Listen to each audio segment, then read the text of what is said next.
Ready, my friend. So now I'm going to formally start the interview. My comrade, Yugopnik, thank you so much for taking the time and accepting the invitation to have this conversation.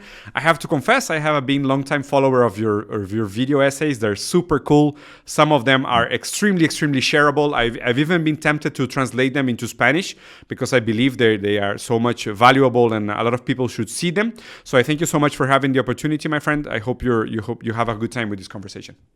Oh, I'm sure I will. Thank you for the opportunity and thank you for inviting me on. It's an absolute pleasure. I've also been a fan of your work. I think what you do is very important, and let's have a nice conversation and hopefully share something relatively interesting with your lovely audience. I'm sure we're going to have plenty of topics. So for the people that don't know you, do you mind taking a couple of minutes to speaking about yourself, like where you're from, how you started creating content, your political position, if you're willing to say that, or your philosophical background? That would be awesome. Yeah, why not? So, yeah, hi everyone. I'm Yugopnik, a part-time propagandist for the socialist cause over on the YouTube with my own channel as well as the program podcast and part-time, corporate sellout during my day job. I'm from the dynamic, putting it lightly, region of the world called the Balkans. And I mostly make work on capitalist disillusionment, fascist doctrine, I don't know, the ideological nature of things, as we joked with Diego before the stream started, and so on and so on. But yeah, I'm glad to be here. I started my YouTube journey, I think, 3 or 4 years ago. After that, I started collaborating with two comrades that at this point I'm calling brothers, JT from Second Thought and Hakim from Hakim, the channel. The podcast has really been growing, and it's been an amazing sort of experience. I encourage anyone who's relatively interested in what we're talking about here to check it out. The original reason why I started the channel as a whole was because I was disillusioned by capitalism as a whole. When I was much younger, I thought, because I'm coming from a part of the world where socialism, to one extent or another, has been previously tried, and in order to completely destroy the class consciousness that was kind of available as grassroots on the ground here in Eastern Europe in general. The anti-socialist propaganda here was arguably the most intense anywhere on planet Earth, because it needed to be rooted out, not allowed to root in, but completely rooted out. Right. And I grew up, in public education, learning a particular image that most of us are very familiar with when it comes to how previous socialist experiments were defined, and not only that, how socialism as a philosophy, as a social movement, an economic movement, was shown to me. I was privileged enough, I guess I can call it, even though it sucked balls, to go to the United States on this like work and travel, whatever fucking program. So I got to, for 4 months, actually experience what this American dream really was like. I was around 18 at the time. I worked the most classical working class jobs in restaurants, on construction, as a clerk. Yeah. Also in shops, like everything that you can imagine, that a kid that works 12, 13 hours in order to make good money so that they can go back home and spend it on uni or whatever. But there I got to actually see how people live. I got to see extremely hardworking people needing 2 or 3 even jobs in order to pay off of their mortgage. I saw absolutely everyone flashing their consumer objects without actually owning them, because absolutely everything is on fucking credit. I saw the way the workers were treated, etc., etc. You get the fucking drift. So then I realized, okay, this fucking capitalism thing really is not for me. I was lucky enough to be studying political science. I'm proud of that one. The other, business administration, my other major, makes me cringe deep inside of my soul for having chosen it. But everybody's gotta eat. So yeah, I thanks to the political science formal education, I guess I was introduced to Marxism, even though the first professors that kind of introduced me to this field, I guess, of thought, were very, anti-Marxist, like in most universities they are. Yeah. But it just really, really clicked with the previous experience that I've had over there. It really, really clicked with the hundreds and hundreds of stories from my grandparents, which were saying very, very positive things about, while critiquing them as deservingly so, but also very positive things about the previous socialist experiments that existed in Eastern Europe. But I always, didn't listen to these old quacky stupid people, because Yeah. teenagers are like that. So that the stories from my grandparents, the actually being able to formally get introduced in Marxism, and the complete disillusionment with capitalism, because I got to go and see the richest country that has ever existed in human history, this utopia that I've seen in all of the Hollywood movies, with the flashy cars and the hot chicks, ending up being a complete shithole, to be perfectly honest. That combination of those three things, I guess, leads to pretty decent amount of radicalization. And then afterwards, when I actually started working in the corporate world, that on top of that mixed, and you get the person that really feels like they need to do something about the system. So I used whatever tools I had at my disposal, and that is, writing, philosophical education, and spreading the idea, which I guess I do use my business degree to an extent, the marketing part of it at least. And yeah, sorry for rambling on. That's basically No, no, it's perfect. TV. No, that's awesome, and I have so many topics I wanna touch upon. I will leave actually the first one I wanted to talk about what you mentioned. I will leave for the last because I think it leads into more specific and more deeply philosophical topics that I think it will be nice for us to discuss. That you describe yourself as a propagandist or part as the Soviet propaganda, let's say, okay. But I want to start with this notion that, so do you feel like everyone needs to have an in hand, more philosophical term, an incarnated phenomenology of alienation to actually relate to Marxist ideas? Or can people understand alienation and discover they are alienated to begin with by being exposed to propaganda, video essays, theory, critique of ideology? Like, do I need to work in the capitalist industry in order to understand this feeling of alienation? Or can I hear about it and actually discover that I was always alienated? That is a phenomenal question, and the answer might not be satisfactory, but the answer is depends. Certain types of people just need to experience something on their own skin in order for them to be disillusioned by what has been sold to them as a great system. If we're talking about capitalism in particular, depending on just how ideologized you were while you were growing up, or not even while you were growing up, throughout your life, up until that experience Particular point moment, yeah. breaks the illusion, you might need, as we said, we might need the experience of it in order for you to get, let's again, Radicalized. scary word, but there you go, you use it. While for other people who are lucky enough, I guess, or sometimes, okay, God bless, intelligent enough, wise enough, I don't know, but all of that then depends, most of it, on our direct environment. So it goes back to how lucky you were when it comes to how you were raised ideologically. If you aren't as brainwashed as, for example, I was, you probably could get into it by just reading, or by stumbling upon a video or a book or a nice conversation in a pub, etc., etc. But if you're really fucking into it, that's the point. That is the point with especially capitalist ideology, why it is so fucked up, because when you are a socialist or even a fascist or whatever, an anarchist, you define that as your ideology. You define that as the wider social movement or group that you belong to. But when you believe in capitalism or even support capitalism, you just think that you're supporting the natural state of being. You don't feel it as an ideology. So Correct. it's much more difficult to get out of it, because you don't really think there's something to get out of. You think this is reality, this is unchangeable, this is absolute fact. So that's why experience sometimes is very important. But other people come to it either spontaneously or through formal reading or information sources, etc., etc. So yeah, answer is, I guess, depends. What do you think? It depends. So I think it's a very interesting analysis that you propose. Like to begin with, I love this notion, and it's important to remind people that even the definition of the word hegemony or hegemonic, what people mean most of the time when they use the word hegemonic is a notion that has been naturalized as unchangeable and from a natural order. And I think most of the capitalist ideology is hegemonic because people confuse it with a natural order.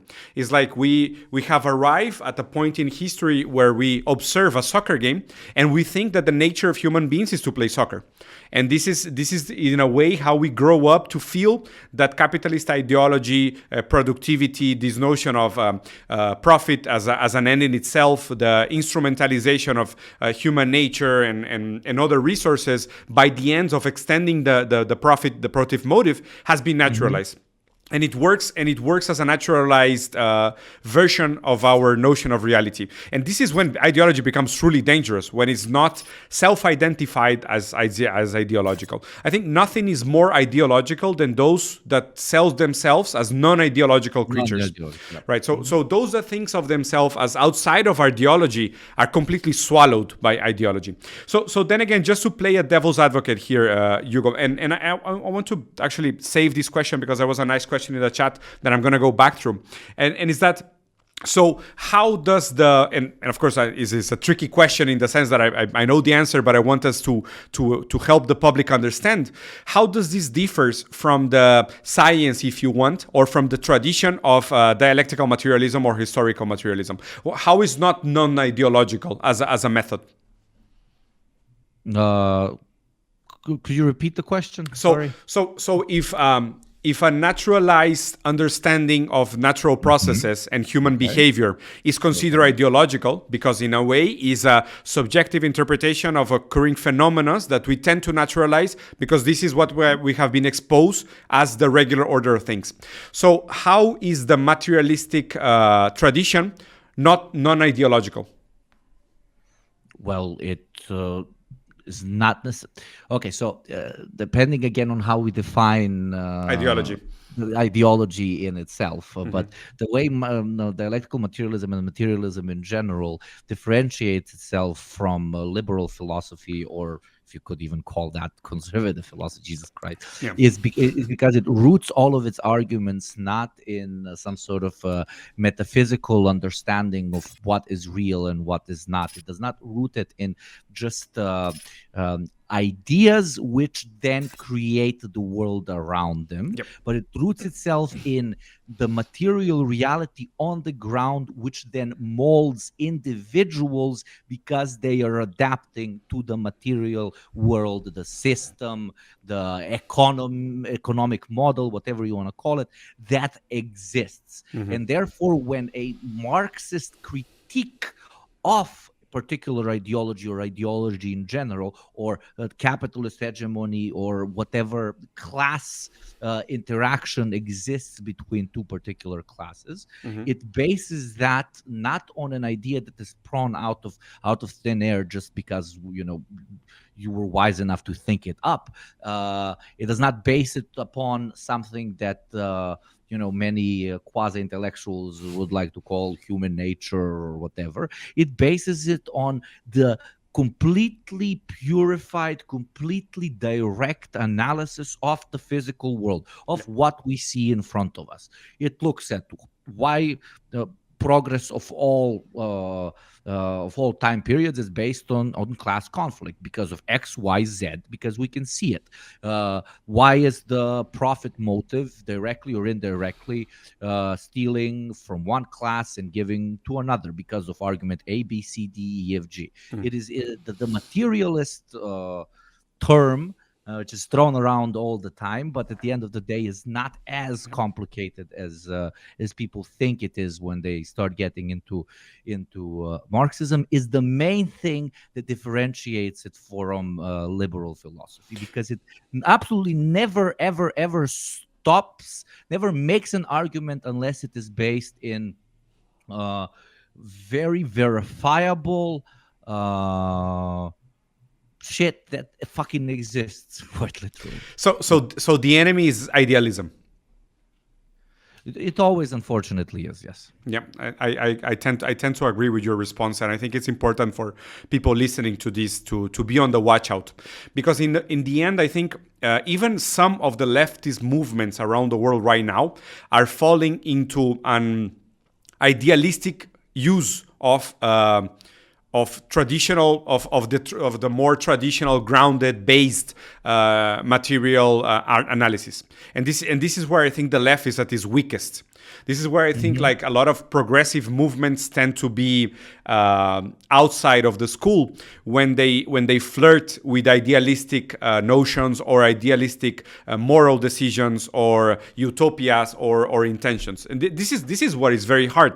I think one of the things that people struggle the most with is how come communism as a tradition is not, let's say, designing a potential future. Well, it will be completely counterintuitive and it will make no sense with the material transition to actually predict the future, because as a relationship between material bases and ideal superstructures only emerge when the material superstructure changes.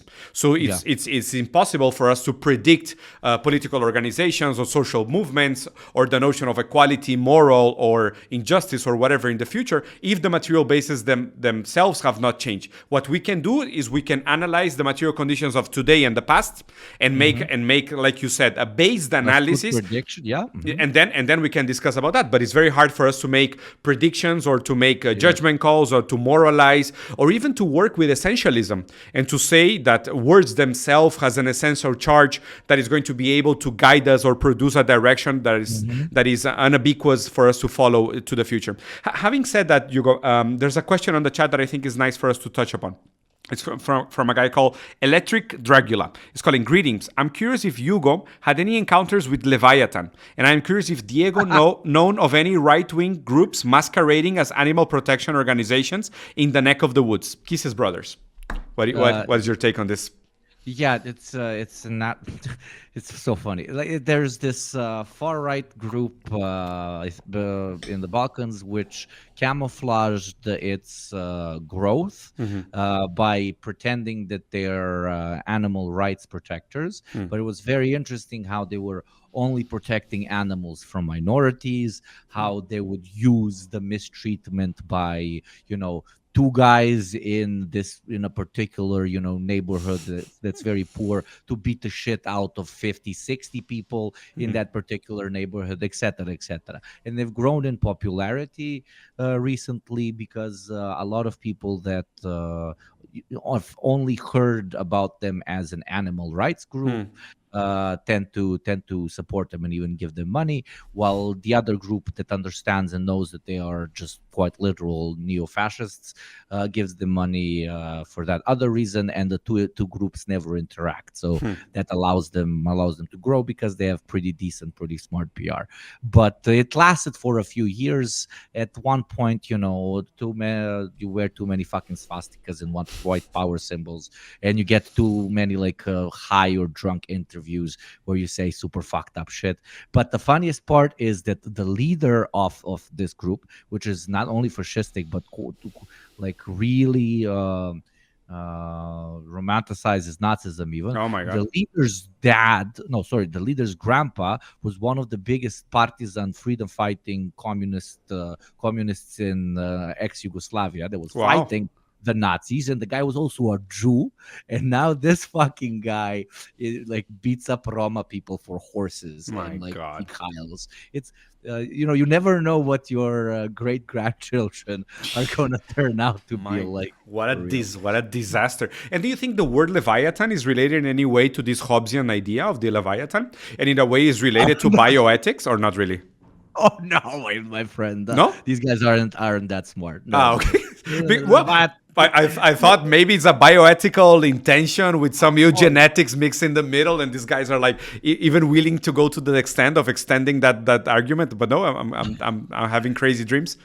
You are having crazy dreams. They just said, "Man, that fucking sounds so cool, man! Like Leviathan." It's someone from Final Fantasy. Yeah. We're like, yeah. Quite literally. It's insane. So having touched into that topic, which I think one is very nice. Currently in Latin America, we are overflown by these right wing think tanks, especially libertarian think tanks, and I think it's actually cool for us to interact and compare the situations because as you were mentioning, I think this is a really cool conversation to have about. These Red Scare or these anti-communist propaganda being at different stages of development in different parts of the world, right? Where in Latin America, we have this proliferation of right-wing influencers promoting anarcho-capitalism and libertarianism, Hayek, von Mises, Rothbard, and all these really niche, crazy, fucked up writers that had like very little ethics and very little love for human people and a lot of love for money and sucking boots out of Nazis. And we have a lot of those think tanks in Latin America right now. And how do you compare this situation that we have in Latin America, what you currently have in the Balkans? Oh, very, very, very, very similar. The only kind of difference might be that they have established themselves as mainstream parties and understood that Wow.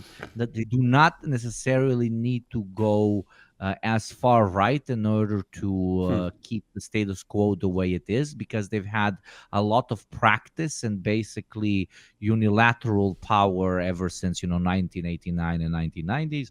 A lot of the socialist and communist parties that were overthrown had the potential back when capitalist electoralism and federalism returned to the countries, they would have immediately gotten reelected. So the West, especially if we're talking Central and Southern Europe, the European Union invested ridiculous amounts of money in funding their versions of parties that already exist in Western Europe in most Balkan countries and Central European countries. So, for example, the Christian Democratic Party, Merkel's party, established its own version in many of the local regions. Obviously, a lot of very, very far-right movements, but erupted as well. But in the Balkans, you can't really sell classical libertarianism to anyone, because no matter how even reactionary a particular person is, the 50, 60 years of life in socialism has established a sort of hatred towards the boss, hatred towards the landowner, The master. the master. So the idea that the free market is going to, solve all our problems is usually reserved for extremely privileged, rich boys that like to act smart in the cafe or the bar. But the more classical approach of blood of our people is greater than everyone else's. We deserve our territory to be 3 times bigger. There is inherent superiority in our gene pool or our culture or whatever, or our religion. In the Balkans, that's the big thing. That's the main divisive factor. Still exists big time, and in almost every Balkan country, even have quite a decent amount of seats in parliament, while the left has almost none. So yeah, the right exists big time, and it's very mainstream. Sometimes it's very independent, right? And it actually follows through on its ideological goals. But sometimes it's a perfect stooge for whatever the main party, which usually is just follows whatever it needs to in order to make more money. Uses them as a sort of mechanism to show the West that, look, we're not a unilateral country with only one party. We have these 3-4 other ones that are like super cool. And usually the right wingers, not usually right, usually left wingers will never agree to this, right? To just be a stooge, while a fascist, sometimes I would even argue wisely, knows that you should take. You take every single thing you can, you claw to power, and eventually you use it to seize grow. the means of production. Yeah, but for them to seize the means of everything. Yeah. Yeah. So oh my God, man, it's hard because there's so many divergent topics of conversation that I would like to have your take, but let's go step by step. So first thing, I'm Brazilian originally. Even if I'm based in Mexico right now, I was born in Brazil. I have a Brazilian passport. I spent half of my life at least in Brazil, and currently we almost had Oh yeah. neo-fascist coup d'etat yesterday in Brasilia, which is a fucking nightmare because just as Hegel predicted and then Marx made it even better, first as farce and first as tragedy and then as farce, we had our own version of January 6th, and Yeah, I saw. it's a pity, because the issue is that I think like most of these reactionary right-wing groups, even if they don't necessarily identify themselves as right-wings, they end up capturing this hard voting power from some people. Like, for example, they take this resentment, like master resentment, and they will take it as an anarcho alternative. And most of anarcho, let's say, sympathizants or people that are willing to talk about anarchism or lesser government or smaller government, they will even endorse the freedom of the market just because it comes packed as an anarcho alternative, And this is what I find really effective, at least in Latin America. What they're transforming is that they're transforming their resentment from corruption, and they're redirecting the resentment from corruption into an anti-government ideology, and this feeds directly into neoliberalism. Yeah, it's really smart, and it goes back to even pre-World War II anti-working class movement rhetoric. You idealize the state as the representation of everything that is slowing down potential progress. Then, if for example, the market starts going down, you blame it on the too much government. regulation. You blame it on too much corruption, blah, blah, blah. You know everything I'm going to say, and probably the audience does as well. But the co-identification of the state with socialism is an age-old tactic, and it works really well. But now, as you very wisely said, they are doing it also in the opposite direction, and they're using it to propagate their own ideas forward instead of just the usual Cold War approach of dissuading the other guy. And government is such a perfect scapegoat to use, as it is untouchable, far away thing, this thing that ironically connected to our previous conversation, that you really do ideologize. The government feels kind of weirdly unnatural, but you're 9 to 5 because you've always been seeing everybody do the 9 to 5.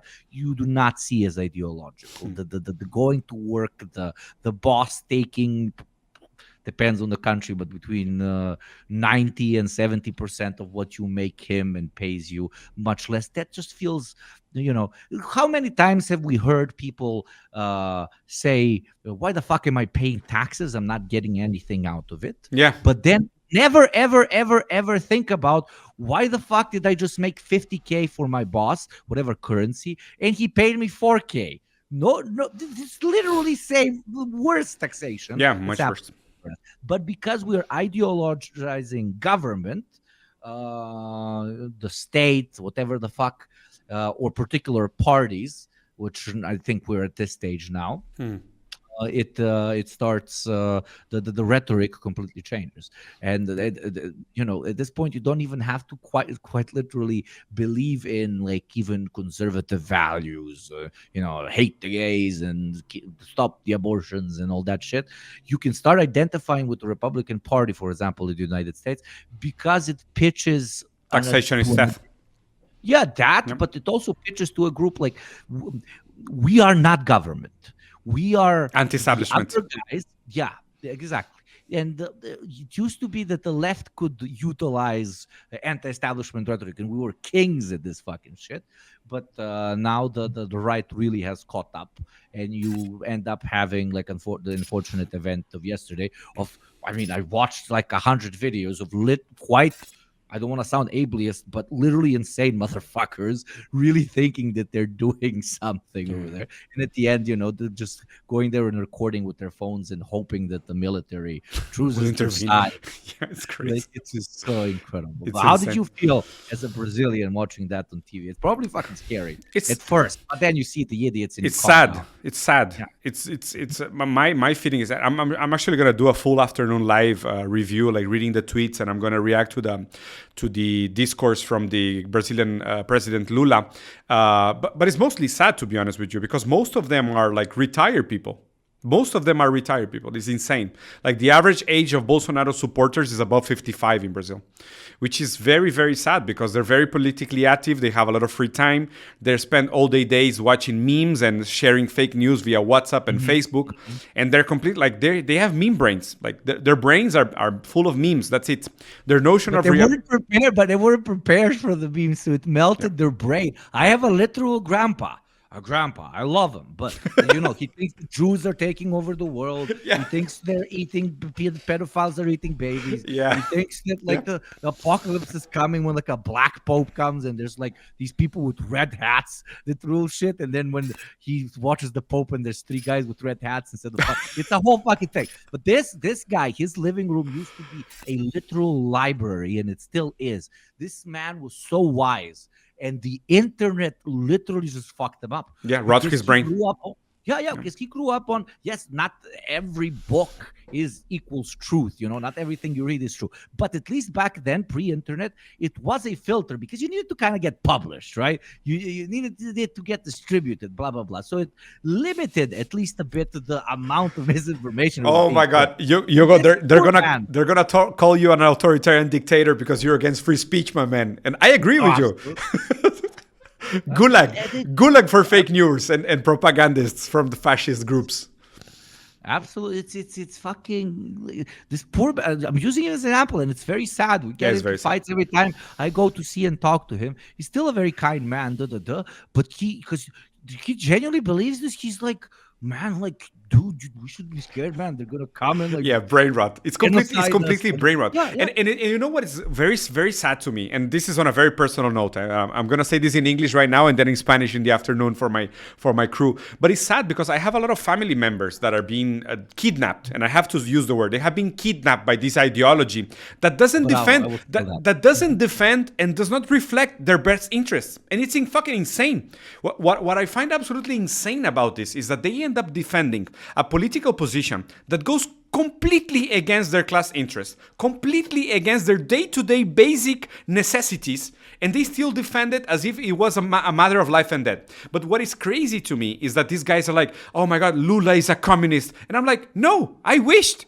Like, you guys have no idea. Like, I'm a real communist, and he's not. Like, I fucking wish he was, but he's so far. Like, he's a reformist. He's going to negotiate with banks. And I think, and again, taking from Lenin, it's much easier for us to do the class battle from a social democracy than from a fascist authoritarian regime. So in that sense, I'm going to vote for Lula every time. Even if I didn't vote for him on the first time, I vote for the Communist Party of Brazil from number 13, which is Sofia Manzato, great candidate. But then after that, when they go to the second turn, and in Brazil we have 2 rounds, right? In the second round, we only have the 2 most voted candidates. And the election was between Bolsonaro and Lula. Of course I'm going to vote Lula. I'm not insane. It's much easier for us to fight the ideological and the proletariat battle and fight from the interests of the working class from a social democracy than it is from a fascist regime. So of course it makes sense. But he's far, far, far away from what I wish from a even socialist government. He's super retired. But these guys, you cannot move them away from that ideological position. And I'll even go to the extent where I'll take my time on Sundays and I'll explain to them what is our interest, what is the meaning of neoliberalism, what is the meaning of liberalism, what had the left has done for working class people in the history of the country, what battles we have won, what would happen if the liberal ideology actually took place and took control of the economy of Brazil, how we will affect their lives immediately, and they will agree to everything. It's insane. And they're like, oh my God, yes, Diego, if only I had all this information on a day-to-day basis. And then 5 minutes after that, they will find another meme and they will pivot right back to the original position. Yeah. It's incredible. It's absolutely incredible. Because they can attach to absolutely everything. They can attach to like an individual that they really don't like. That calls themselves a leftist. Therefore, all leftism fucked up. They can attach themselves to a historical event in which we screwed up in one way or another, and then based on that, they cannot be leftist. We all have like 100 friends, especially for Marxists, and compared to right wingers that have no friends usually. Yeah, and no girlfriends, which is even more painful. Yeah, yeah, Yeah, poor absolutely, guys. absolutely. Yeah, poor guys. State mandated girlfriends for everyone when communism comes. If only, yeah. Yeah, yeah. Nah, some of you, even in I don't know a fascist patriarchal men only society, will still not get any you know what. Oh my But god! I'm so happy to say that there's plenty of studies that prove that women had much more orgasms in the socialist side of Germany than they had on the right side of Germany. So I just want to remind you guys that it's a political and historical fact. It's not opinions here. We're not judging anyone. Absolutely, yeah, because it's easy. Like this is a cliche, but right-wing ideas are much easier to spread because they are so incredibly basic, so easy to attach to problems, and they offer solutions which to the base instinct of somebody that is already engaged in the brain rot of neoliberalism and liberalism can easily jump on board with. And no matter how much great info, for example, you sit down, you talk to your cousins or friends, no matter how much great info you give them, two or three funny videos of stupid SJW gets dunked on will immediately put them right back into the previous point of view. There's an interesting comment here. I normally don't have that many trolls in the chat, but there's a comment here that I find trolling but interesting. There's a writer, I suppose, called Raymond Aron that says Marxism is the opium of intellectuals. I've never heard this sentence before in my life. I'm organically reacting to it as something that sounds upfront very, very stupid, because I think it's a play in this Marxist notion that religion is the opium of the people, The masses, yeah. opium of the masses, and now he's saying Marxism is the opium of intellectuals. It sounds like an anti-intellectualist posture, no? It sounds like a very, very, very meme opinion. I know you should not debunk things with examples, Yeah. but I am an absolute imbecile, and Marxism is my opiate. So no, it works on dumb motherfuckers too. Nah, it's selling Marxism as anything except a working class movement makes absolutely no sense, because Marxism at the end of the day wants to establish a alternative society in which only workers will benefit, and then because of that the extrapolation of that material world will benefit everyone in the long run, etc., etc., etc.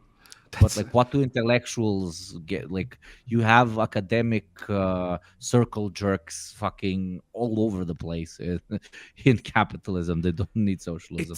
Hell, it's so strange because it feels like this notion that it's anti-intellectual. I mean, I understand we have to be even dialectical critical of the Marxist tradition. In that sense, I agree 100%. Like I'm also against the dogmatic Marxists that don't. Let's say as Marx did. Like, you have to be able to apply the dialectical tradition or the dialectical science, if you're willing to go that far. And you have to be able to apply it to current material conditions. And that makes a lot of sense. We also have to be able to challenge our own presuppositions in order to keep our tradition relevant to current aspects of reality. But to go that far as to be anti-intellectual and say that philosophy has been kidnapped, or to say that academia is just because it's complicated and inaccessible, it is elitist and bourgeois. I mean, I understand that aspect of the critique as well, but I wouldn't reduce it to being anti-intellectual. I don't know if you agree with the point. I do completely. It's we don't only do it with intellectualism or with, for example, great example, academia. We a lot of socialists very freely and kind of even sometimes willingly give whole aspects of, and play the Joker sound behind me, society over to the right, or to capitalists, or even to the far right. For example, I don't know, it's just things that come off the top of my head, like classical music is fucking bourgeois, opera is bourgeois. Like Adorno. Liking Yeah. liking a nice fucking car with 500 horsepower is bourgeois, is over pompous consumerism. Yeah. uh Wearing a fucking gold chain or liking watches Yeah. is bourgeois. We are literally giving everything that most people like, at least one of these things, over to capitalists. So tomorrow I would not even be surprised when I'm telling people, man, check this socialism thing out. And he's like, yeah, man, that's cool, but like I like owning 2 cars and I like gold watches. And I'm like, yeah, that's okay. He's like, no, man, this one motherfucker told me I'm a piece of shit capitalist for liking watches. What? We're just handing everything over to, like, these are not ideologically capitalist things. They while not existing in a vacuum and while maybe being consumed at a larger extent by the ruling class, which happens to be the bourgeois in this case, which happens to have enough money to do those particular things, that is a problem of capitalism not spreading those particular experiences to most people. It's not a problem of those experiences in general existing. The experiences aren't the problem. People not having access to those experiences is the problem. But yeah, fucking academics are bourgeois. Fucking, I don't know, putting a jacket on your dog when it's cold outside is fucking bourgeois. Because a real proletarian dog will will suffer the die cold. of cold. Yeah, exactly. Yeah, but it's suffering, and also the fetishization of poverty in general. Yeah, Like, oh man, I'm so better than you right now because I don't have anything to eat. This vowel of misery. It feels like that for me is a very dogmatic critique of Marxism, and in a way, it's of course a straw man. It's a reductionism of the Marxist tradition, having to say that, oh my God, if you're a Marxist, why don't you give your stuff away, or like why do you use it's fucking ridiculous. I know that's people are meme heads like most of the time, and I'm not talking only about people that are actual meme heads. A lot of Marxist critique is also meme. It's also memistic in the sense that it doesn't take seriously the Marxist tradition. This notion of Marx was not necessarily egalitarian. Like he said, to each according to his need, from each according to his ability. Yeah. That's an anti-egalitarian statement, and it was further developed. You can even go far and say that Marx was a capacist.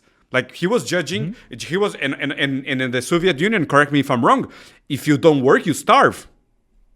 Yeah, I mean, but then again, most of the people have this memistic opinion about Marx, and they it's very easy to criticize something when you have a memistic opinion from it. But if I may take you in a different direction, and this is a topic I wanted to touch with you before we close, and I don't wanna take too much advantage of your time, and I'm taking the opportunity to tell everyone on the crowd that we're gonna be having a conversation on a Deep Program podcast. Yeah, that is a podcast from Hugo, Second Thought, and Hakim, of course, another great content creator, by the way. Send my regards. Both of them are, as you are, brilliant content creators that everyone on the chat will go and check out and follow. And I'm going to having a conversation with this guy this week and probably going to be releasing soon. So I'm going to leave on the description of the video the links to other accounts and their Twitter handles and whatnot, so you guys can follow them and see. But switching the conversation to a slightly more interesting place than meme opinions. What's your current take, and give us your point of view, because we receive a lot of propaganda about the topic as well, about the currently ongoing Russia versus Ukraine conflict? Oh, it's a very well documented, very talked about, very massive event that everybody and their mom have an opinion on, I guess. But to me, if we go down to the roots of the roots of the roots, and I've talked to plenty of Ukrainian comrades and plenty of Russian comrades, we even had a very astute, very famous Russian Marxist come on the show and talk to us about it. I've heard many differing perspectives, both from Marxists, but even from right-wingers, etc., etc.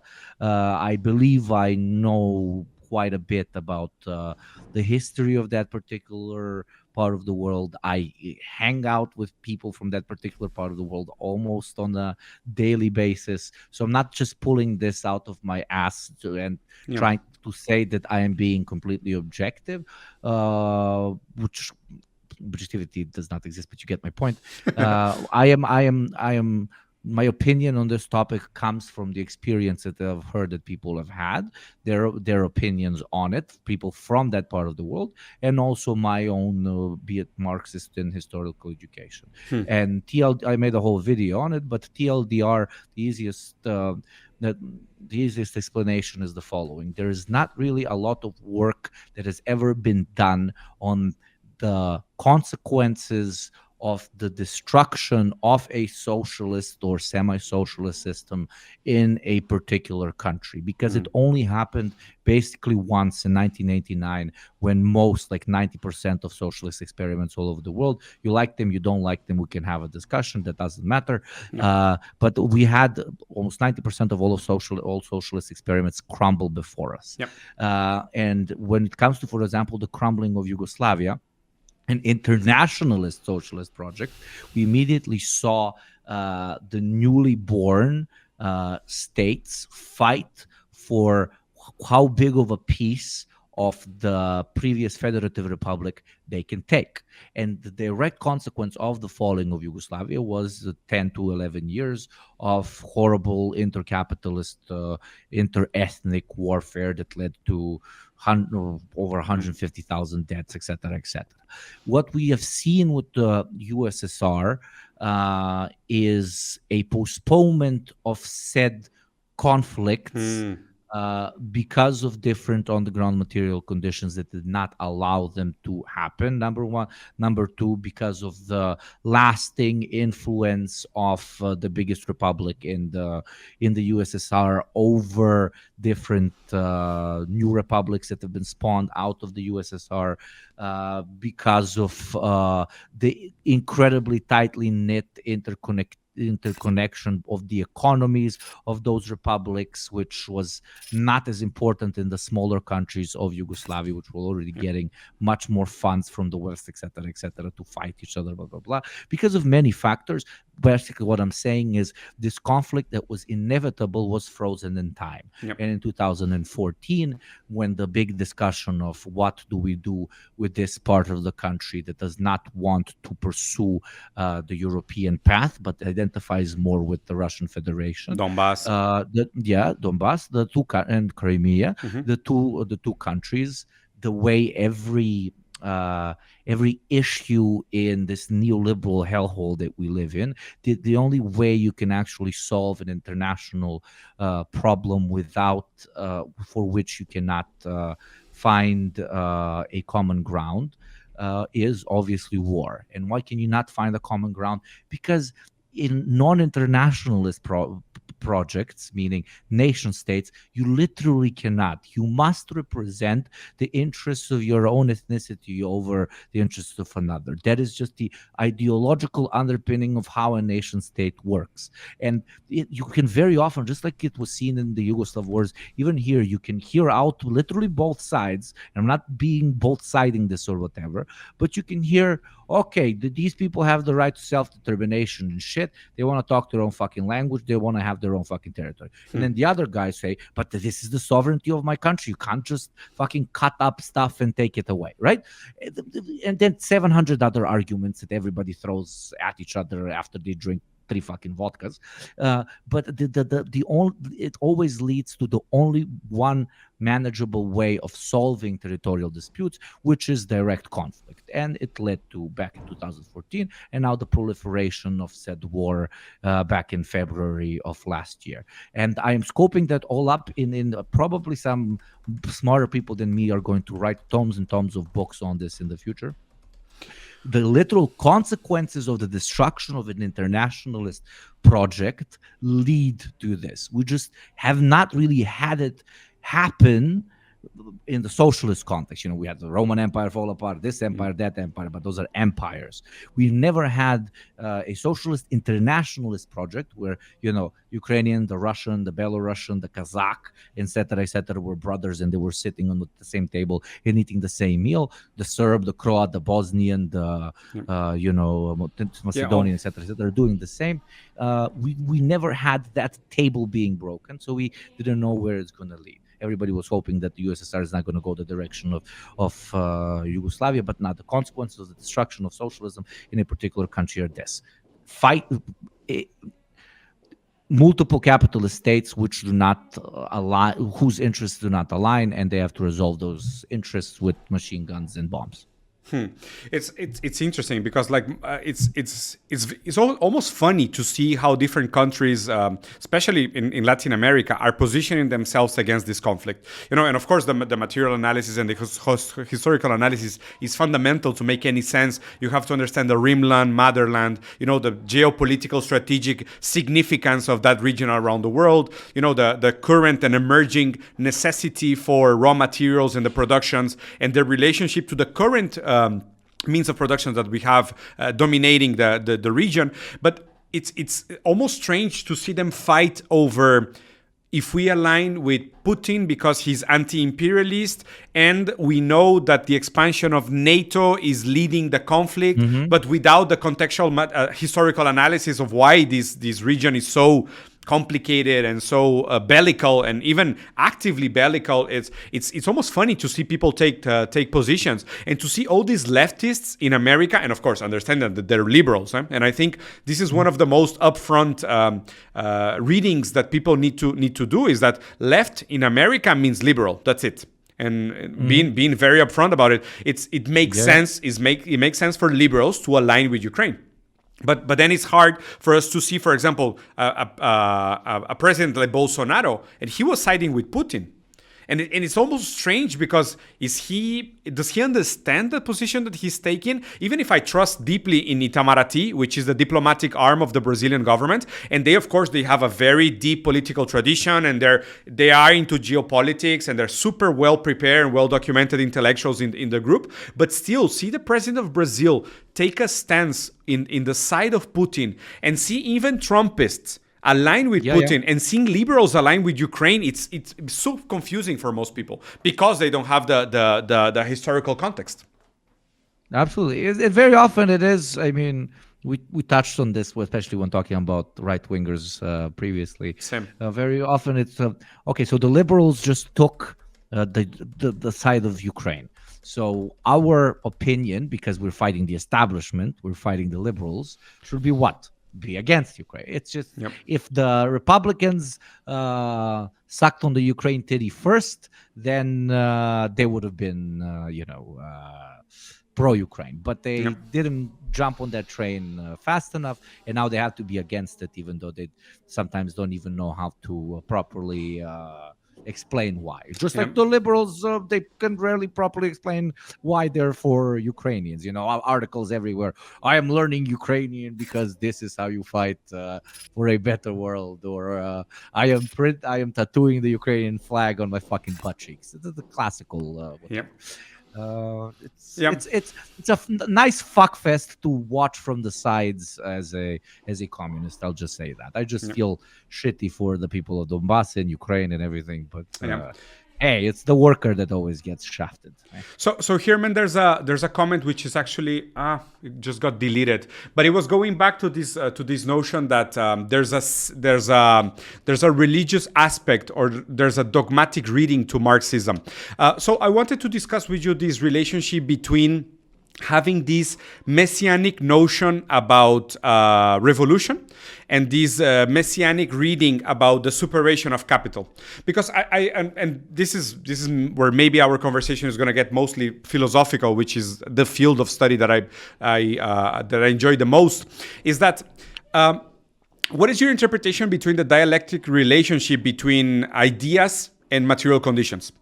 Like how does that relationship actually take place? Like if we identify that idealism is one of the core enemies from Marxism because of what it ends up promoting, essentialism, like utopism and these metaphysical notions to lead the world instead of material conditions, how do we take our stance into our own ideological stance, which is the relationship between ideal superstructures and material basis? How do ideas change the world? That's my question to you. Yeah, well, in order to determine how ideas change the world, we need to determine how ideas come to be. And many would argue that ideas come as a spark in the dark and it's what drives progress, it's what drives Mhm. existence, etc., etc. So then we need to ask, okay, where does this spark potentially come from? Is it something that is just embedded in us, or is it a consequence of previous life experiences that you've Mm. had? Plenty of actual research has gone into this particular topic, and the conclusion basically is that it's a 50-60 or 60-40, a combination of your life experiences and your genetic code, quite literally, that makes you who you actually are. Yeah. Even if it was 10% environment, and it's not, it's between 60 and 50, depending on the study that you read. Hmm. Uh, So, uh, so you're Shows arguing, us, yep, you arguing that yep. 50 to 60% of where ideas come from is No, contextual of who you are, of who you are. of the yeah, of what job will you want to do, what type of partner will you want to date or marry or have kids with, or are you going to want to have kids with? Do you like red or blue? Do you Mm. prefer a BMW over an Audi? Do you Yeah. paint your apartment walls in gray or white or pink? Contextual. Those are, yeah, all how we see the world, what we think, etc., etc.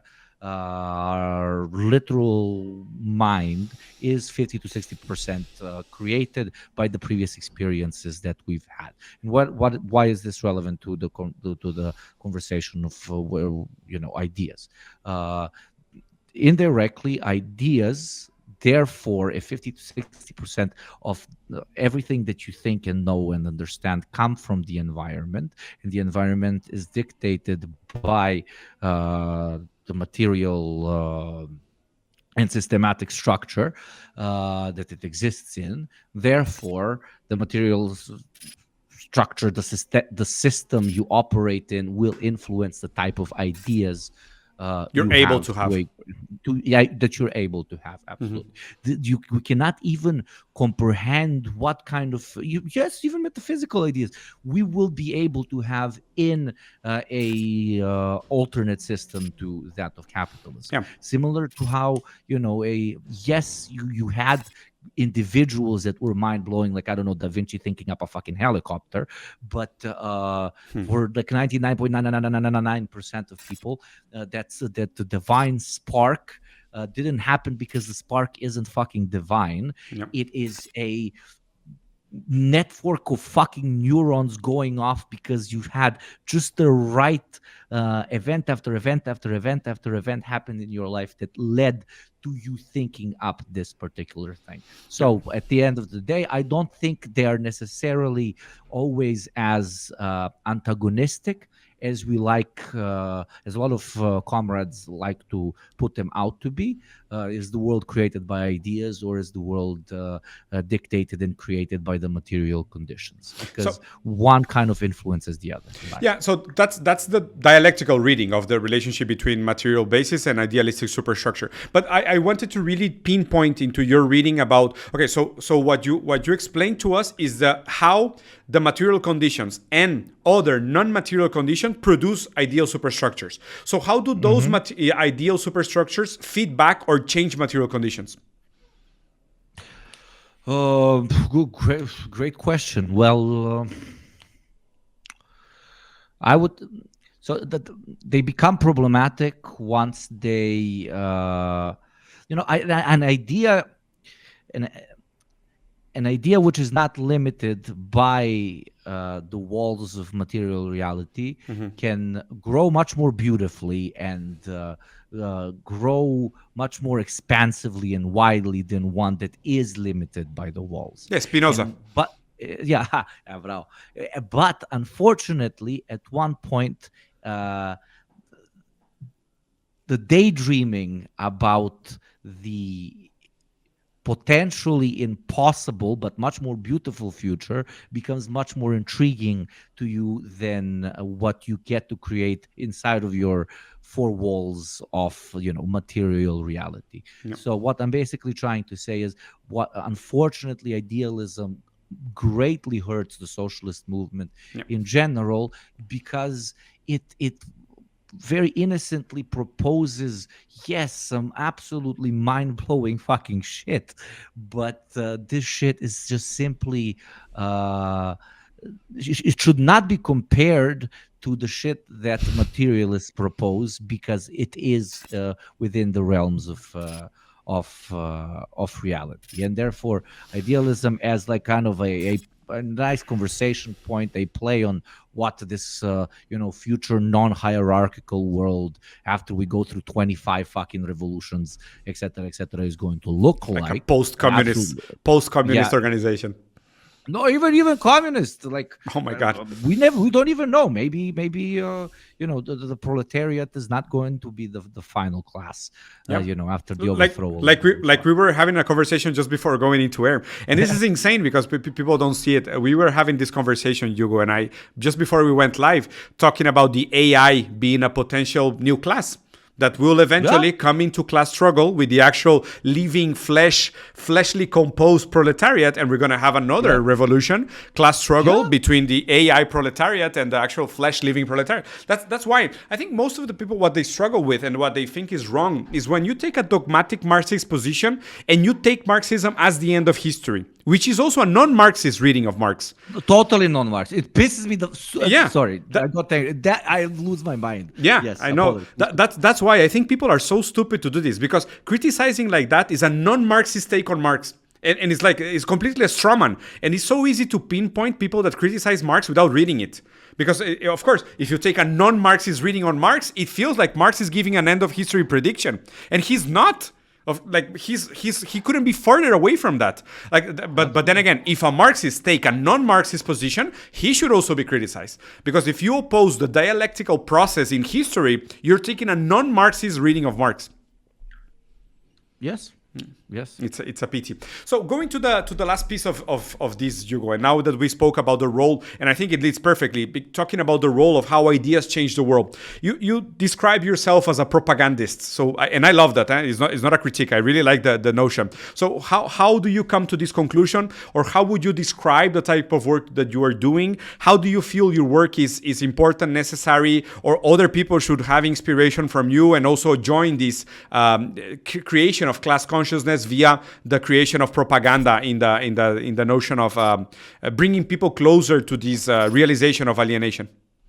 Well, you just said it very beautifully. It is the bringing of people closer to the realization of just how alienated they are. Sorry. And through it, no, perfectly, no, absolutely, thank you. And that leading to the development of internal class consciousness. But why do I use this particular term? Because I've always wondered what my exact spot is inside of the global socialist movement, which is absolutely everywhere and at all times and invisible and visible. Jesus, we sound like a cult. But no, jokes aside. Just as a parenthesis, have you heard the Walter Benjamin reading about the Mechanical Turk? No. Oh, it's super interesting. It's a super interesting topic because it was an article, a text written by Walter Benjamin, trying to come up with a relationship between dialectical materialism and religion. And of course, he was from the Judeo tradition, and he was talking about dialectical materialism is there's a mechanical Turk playing chess under the table, and you think like you're playing chess against a robot, but the robot is actually being controlled by a genius level chess player. Right? I love that. I love. So there's a relationship between dialectical materialism and this sense of prophetic messianity in the happening of history. The fact that there's a dialectical overcoming of opposition, of paradoxes that lead to the synthesis of history. This is the more traditional dialectical reading. But what is cool about this relationship is that there's a hidden aspect under the table that we don't necessarily understand, and those are the unaccounted for variables that take subtle effects in the systematic process of history that end up producing the result that we read as dialectical materialism. Sorry to interrupt. No, that was perfect. But and when I looked at, as always, when we try to find our place in any sort of movement or any even hierarchy or organization or whatever, we tend to, unless we have something that exists right in front of us, which right now there is nothing. I mean, revolution is always active and always exists, and it is always in motion, Ongoing. and it is always moving towards it. But the only way you can kind of it always changes and modifies it, and the only way you can kind of really find where you are at in it is when you look at historical examples. And a guy screaming in a microphone on YouTube or in a podcast, which is what I basically fucking do, it looked the most like, the leaflet writers and makers of the, French Revolution, Soviet Revolution, etc., etc. The quite literal propagandists, the maker of posters, the guys on the corners that are screaming, etc., etc. We are basically serving that purpose, but obviously capitalism even tries to commodify that, blah blah blah. But we'll leave that conversation for another time. It's insane, no? That we get paid to produce content against capital. It's so strange. As a system, it's so counterintuitive. Like, people have to be really careful about these readings because. No, please go ahead. Go on.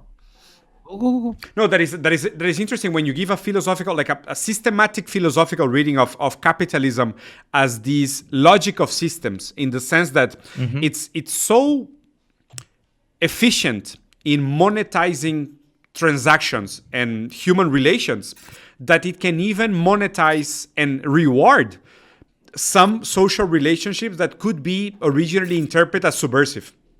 Exactly. They will. I mean, it's so amazing that how is the brain on this motherfucker. But okay, let's not prophetize him. But they will sell us the rope we will hang them with. Oh yeah. I love that sentence. That's one of my favorite. But there's another aspect of it which, the conversation about when it comes to consuming media en masse, does the feeling of consuming socialist media make you feel like you've actually done something? Anti-revolutionary feeling, no?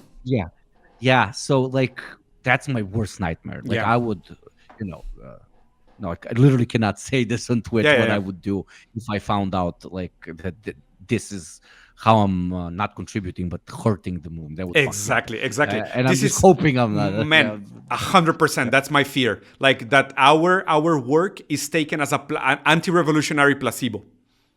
Yeah. Oh, anti-revolutionary placebo. Man, we could write a book on this. I'm not even fucking kidding. No, seriously. And it's difficult to write because you need to be in this world, which is so fucking tiny. We're the communist content creators, maybe 100 on planet Earth, right? It's like, insane.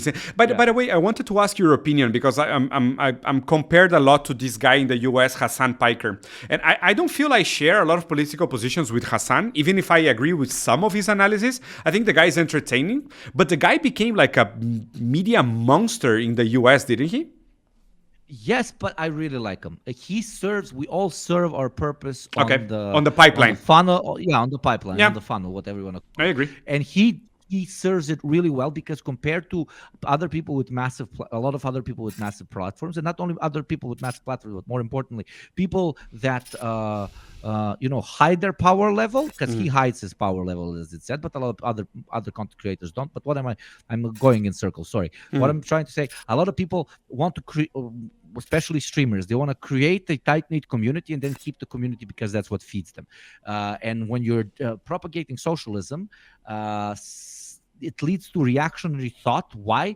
Because if you want to keep that tight-knit community, you cannot allow them to radicalize further. Yeah. Because then they will go and watch away another from guy you. or read another guy away from you. Yeah, they're gonna does not do that. Exactly. Does not do that. And that's why I think he's a great force for good. Fucking, he should enjoy his fucking money, enjoy his life, whatever. No, I agree 100%. Radicalizing so many people. Yeah. I have utmost respect. No, 100%. And I think it was Dao Seping that said that getting rich is glorious. And I agree. Like, I mean, I'm like, I don't know if you're familiar with these 7 divisions of leftist movement, of historical leftist movements, which is from a Spanish school, from the Gustavo Bueno School of Thought. He's a philosopher from Spain. And he has divided the leftist movements around history in 7 main streams, which are very interesting. And the 6th one is the Asian one, like the Asian reading, Asian MLs, like Marxist-Leninists, and I think like their relationship with capital is something very interesting, especially to us in Latin America. Like I would love to take a lot from the learnings and the history of the Chinese tradition of Marxist-Leninism, and see that we have a lot to learn from them, and a lot that we could immediately apply to our economies in Latin America. Absolutely. Why not? Yeah. Yeah. We need as many fucking experiments as we potentially can have. That's why both of the camps kind of piss me off. Like the ultra fanboys that say this is the only path to establishing socialism, or the other guys that are like hating on absolutely every single experiment because Not pure enough or this, whatever.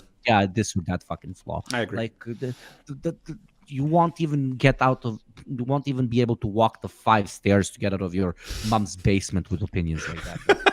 Let alone start a fucking revolution. So many Marxist cosplayers. It's ridiculous.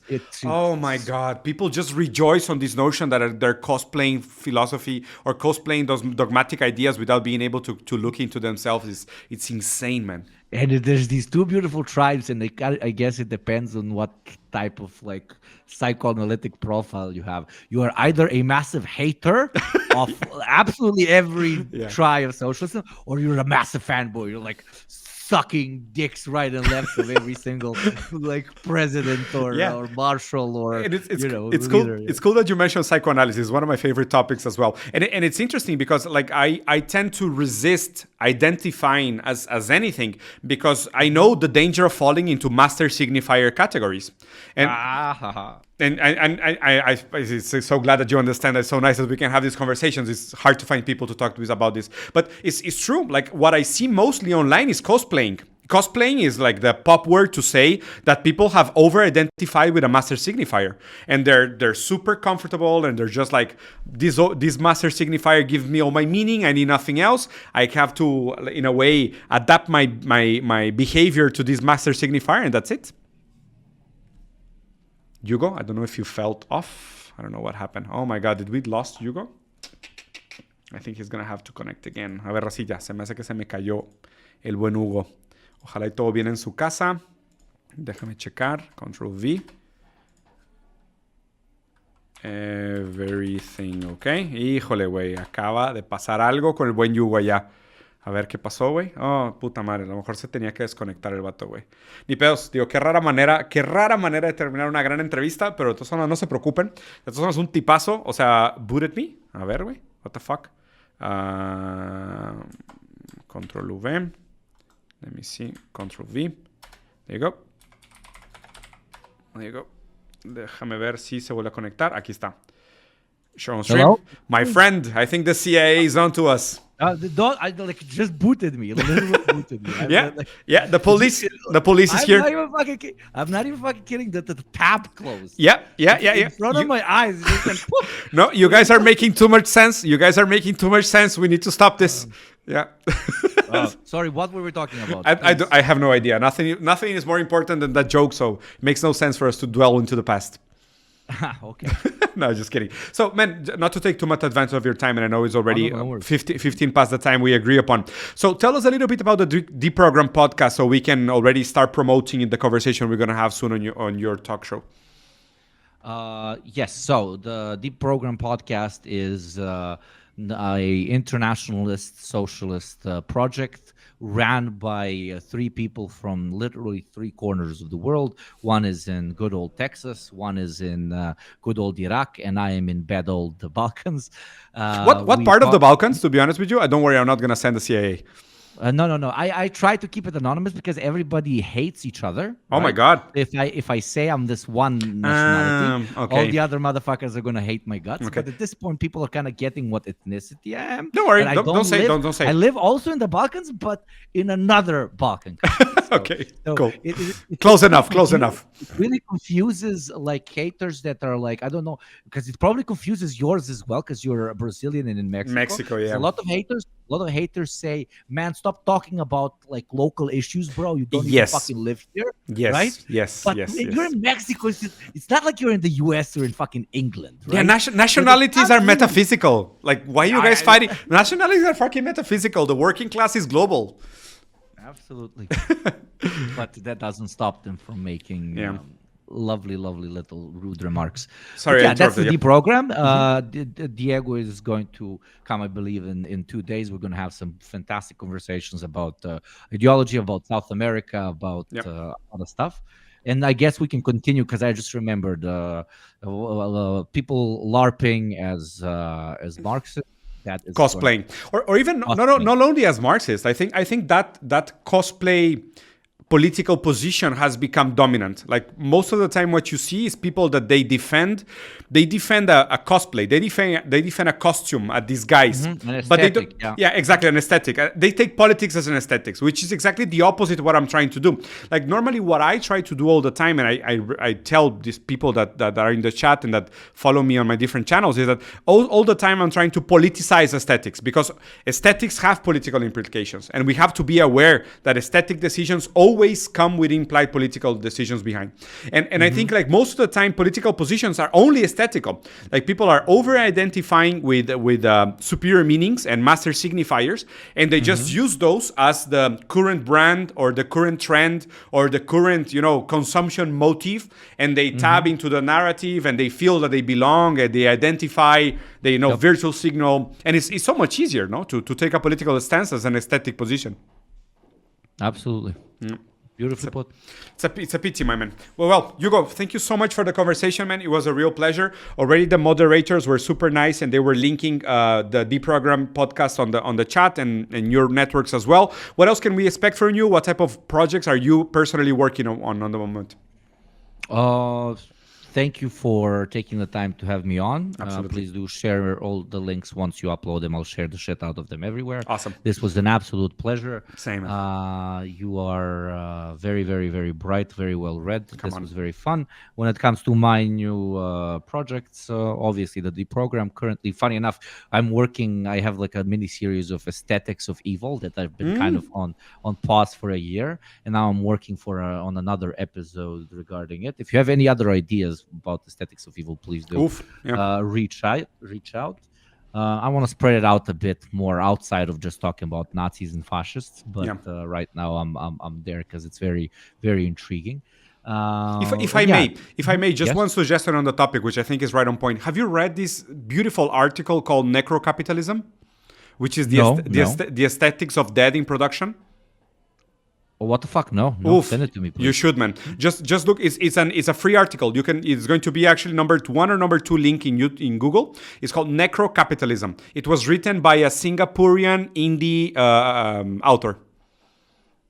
Oh no. Yeah, super nice. I think it fits directly into this notion of the aesthetics of evil. It's gonna perfect. Sick. There you go. It's the most profitable interview I've ever been on in my life. Come on. Got so much out of it. I'm not even kidding. Please. No, thank you once again for your time. Anybody want to check out my shit? You got me on YouTube. Just write the Deprogram on Google for the podcast.